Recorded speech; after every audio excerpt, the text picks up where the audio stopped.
প্রিয় দর্শক, এবারে খেলার খবর। 5.5 মাস পর যুক্তরাষ্ট্র থেকে দেশে ফিরলেন সাকিব আল হাসান। বুধবার ভোররাতে ঢাকায় ফিরেছেন তিনি। আপাতত বনানীর বাসায় থাকবেন বাংলাদেশের এই অলরাউন্ডার। করোনা ভাইরাস পরীক্ষা করানোর পর ফল নেগেটিভ এলে শুরু হবে তার মাঠে ফেরার প্রস্তুতি। গত মার্চে যুক্তরাষ্ট্রে গিয়েছিলেন সাকিব। এপ্রিলের শেষ দিকে পৃথিবীর আলোয় আসে তার দ্বিতীয় সন্তান। পরিবারের সঙ্গে এই দীর্ঘ সময় কাটিয়েছেন তিনি। দেশের বাইরে থেকে সাকিব আগেও ফিরেছেন বহুবার, তবে এবারে ফেরা একটু অন্যরকম। এবার ফেরার পর শুরু হবে তার ক্রিকেটে ফেরার লড়াইও।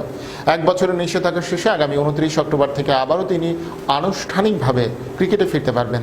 নিষেধাজ্ঞার নিয়ম অনুযায়ী বিসিবির কোনো ধরনের সুযোগ সুবিধা তিনি ব্যবহার করতে পারবেন না। সাকিব তাই বেছে নিয়েছেন তার বেড়ে ওঠার প্রতিষ্ঠান বিকেএসপিকে। সেখানে নিবিড়ভাবে চলবে তার অনুশীলন। সাকিবের নিষেধাজ্ঞা যখন শেষ হবে বাংলাদেশ দল তখন থাকবে শ্রীলঙ্কা সফরে। প্রথম টেস্ট ততদিনে শেষ হয়ে যাওয়ার কথা। বিসিবি সভাপতি নাজমুল হাসান কিছুদিন আগে বলেছেন দ্বিতীয় টেস্ট থেকেই খেলানো হবে সাকিবকে।